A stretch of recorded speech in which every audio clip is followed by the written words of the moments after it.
Bueno, afortunadamente no es la primera vez, pero siempre es un gusto recibir a Ernesto Laclau, profesor. Bienvenido una vez más a Visión 7. Muchas gracias. Bueno, este filósofo argentino con una trayectoria muy importante también fuera del país, en la Universidad de Essex, en el Reino Unido, de la que hoy es profesor emérito. Es autor de muchas obras, decíamos más temprano cuando anunciábamos esta entrevista, obras que hoy parece ser que son referencias de muchos políticos, dirigentes políticos, candidatos y demás.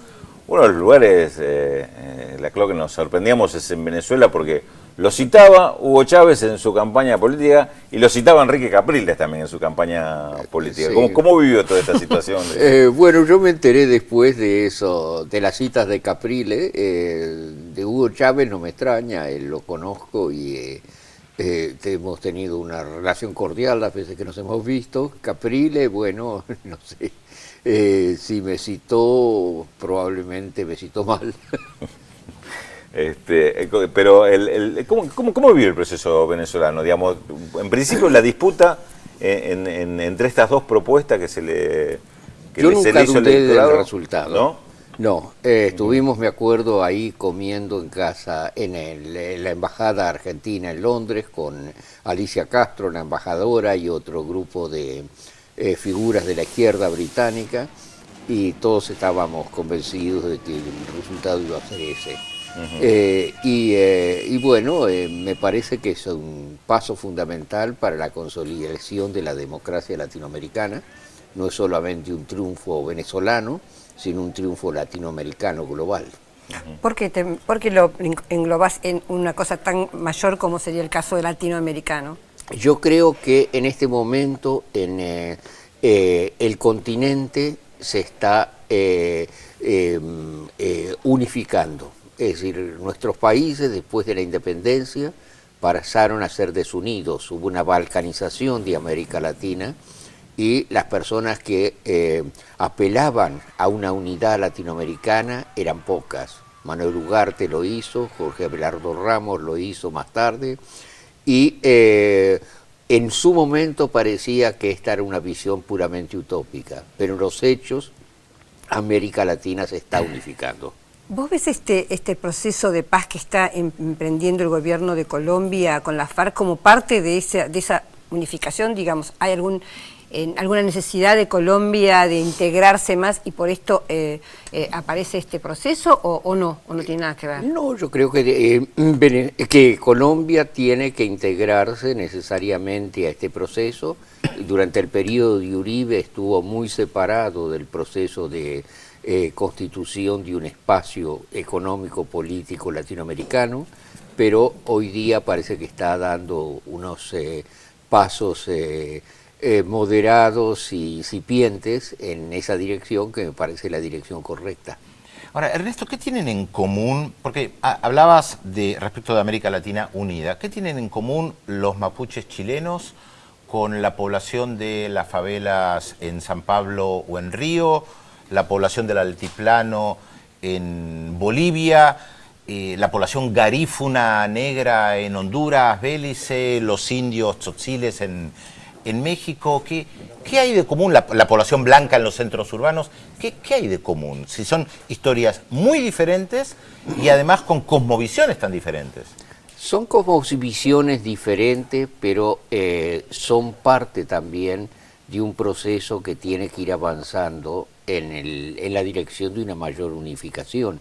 Es decir, si tú me planteas los pueblos aborígenes, evidentemente la especificidad de los pueblos aborígenes es muy distinta los unos de los otros, pero si tú piensas en ellos en una dimensión latinoamericana, la historia empieza a ser diferente. Y en este direccionamiento unificado que empezarían a tener los diferentes países, ¿se ve un proyecto unificado también o ese proyecto todavía está en la búsqueda? Yo creo que sí. Yo creo que el Mercosur, después de la incorporación de Venezuela, va a pasar a ser uno de los espacios políticos internacionales más importantes. Supondría una transformación importante del Mercosur, que hasta ahora fue un espacio más comercial que político. Exactamente, fue un espacio comercial más que político, pero la incorporación de Venezuela presenta una dimensión nueva. Y hay que ir avanzando no solamente hacia una integración económica mayor, sino también hacia una integración política mayor. Ernesto, yo quería hacer una pregunta sobre la oposición ahora, porque me da la impresión, justamente a partir de las elecciones en Venezuela, que también hay una mayor unificación de los sectores opositores a los gobiernos. Podríamos llamar tal vez que sean sectores de derecha o sectores que adhieren más al consenso de Washington o al neoliberalismo. Pero al mismo tiempo se nota, en mi opinión, estos sectores tienen un discurso viejo. Tienen el discurso del neoliberalismo, justamente sí, el consenso de Washington. Quería que analizaras esta situación. El consenso de Washington se formó en los años 90 y se constituyó en torno a una economía neoliberal que se presentaba en ese momento como la panacea para todo el continente. No hay que olvidarse que la Argentina de Menem fue presentada como el país estrella de todo este proceso, que Menem fue invitado a hablar en la sesión inaugural del Fondo Monetario Internacional y que de alguna manera representó la ilusión de que a través de la desregulación se iba a lograr un movimiento económico unificado de todo el continente. Eso evidentemente fracasó estrepitosamente, entre otras cosas en el país estelar que fue la Argentina en el 2001, y hoy día todos los países latinoamericanos están avanzando hacia otro tipo de modelo económico que empieza a ser visto también en Europa como la posible solución de salida a la crisis internacional. Pero justamente digo, por ese fracaso en el neoliberalismo, ¿cuál es la razón por la cual no aparece un nuevo discurso desde la perspectiva conservadora o desde la perspectiva de la derecha? Porque ellos no tienen un discurso alternativo. Ellos quedaron fijados en ese tipo de discurso, tienen fórmulas políticas liberales que no conducen a ninguna posición coherente de largo aliento y en esa medida están desperdigados.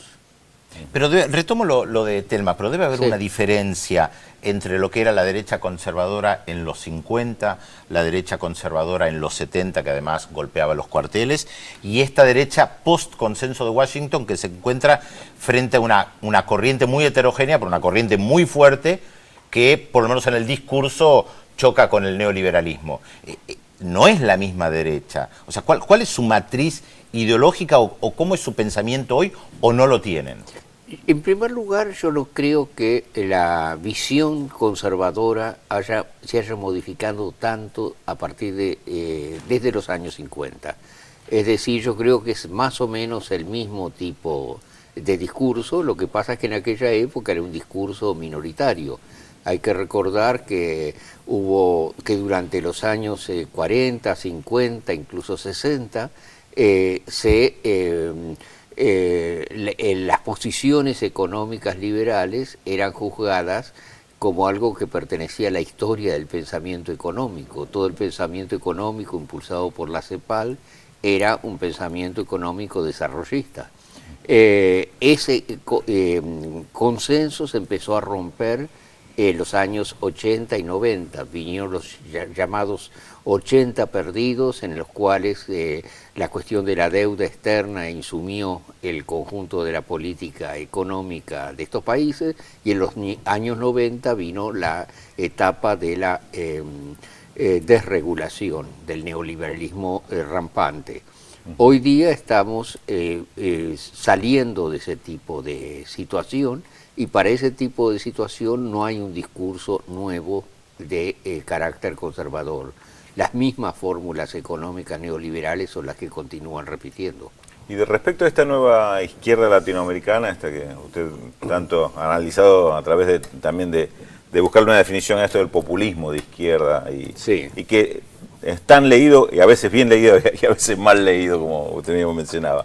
¿Cuáles son los factores que marcan un cambio, una diferencia en la proyección que puede tener esta nueva izquierda latinoamericana hoy en manejos de gobierno de muchos países? Hay varios aspectos que están relacionados con esto. En primer lugar está la insistencia en la intervención estatal como elemento de regulación, que incluso en Estados Unidos hoy día se está volviendo a cierta forma de regulación. Es decir, que el liberalismo de los años 90 está perimido. Ese sería un aspecto de la política económica. Los otros aspectos se vinculan a la redistribución del ingreso. Evidentemente, sin expansión de la demanda no va a haber solución de largo plazo para la crisis. Y los países latinoamericanos están saliendo de esa crisis o no han pasado por las formas peores de esa crisis simplemente porque no han aplicado las políticas de ajustes del Fondo Monetario Internacional y de otras instituciones similares. Este proceso de integración que está viviendo América del Sur, ¿tiene su dinámica propia o es en función de un enemigo o de un rival o del imperio que de alguna manera lo hostiga? Yo creo que es un proyecto propio. Es decir, el proyecto de integración de las economías latinoamericanas es un proyecto que viene desde hace mucho y que hoy día se está vehiculizando en la mayor parte de estos países. Al mismo tiempo, hay una política redistributiva nueva, cada vez más radical, y esa política es un componente esencial del proceso que estamos asistiendo. Y finalmente hay todo un aspecto cultural que también es importante. Tú vienes de los estudios culturales, o sea que conoces eso bien. Hay toda una tradición latinoamericana que es importante reafirmar y redefinir en la coyuntura presente. Entonces no importa quién gane, si gana Romney o si gana Barack Obama, digamos, el proceso continúa de todas maneras. No importa. Sí, no, yo creía que te referías a América Latina. No, digo América Latina, pero también en relación al imperio, digamos, porque tal vez la pregunta era, ¿la unificación se hizo también porque tenemos un enemigo común? Bueno, derrocar al ALCA en su momento. O defenderse. Evidentemente que claro. se hizo porque teníamos un enemigo común. Hay que acordarse cómo se fue dando. La gente habla mucho, por ejemplo, críticamente del consenso de la doctrina Monroe.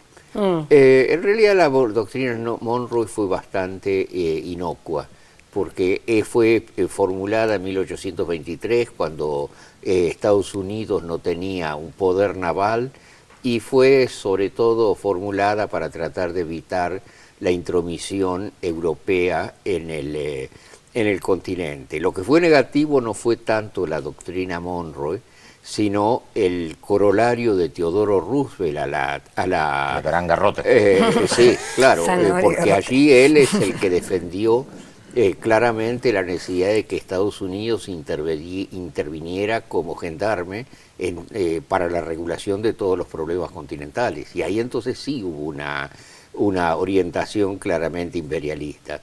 Y hay que decir que la Argentina ha mantenido una tradición bastante buena y exitosa de defensa de los intereses continentales frente al imperio. Incluso en los años del fraude, Carlos Saavedra Lamas defendió la doctrina Calvo, y la doctrina Calvo que evitaba el arbitraje por parte de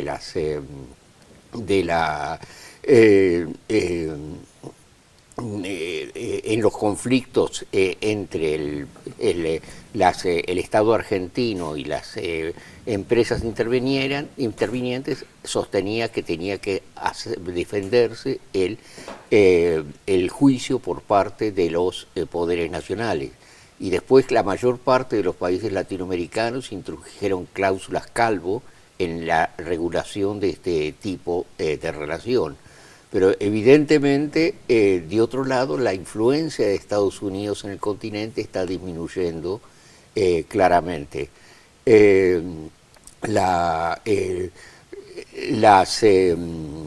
exportaciones norteamericanas a América Latina han disminuido drásticamente y las exportaciones latinoamericanas a Estados Unidos también. Pero también por el factor China.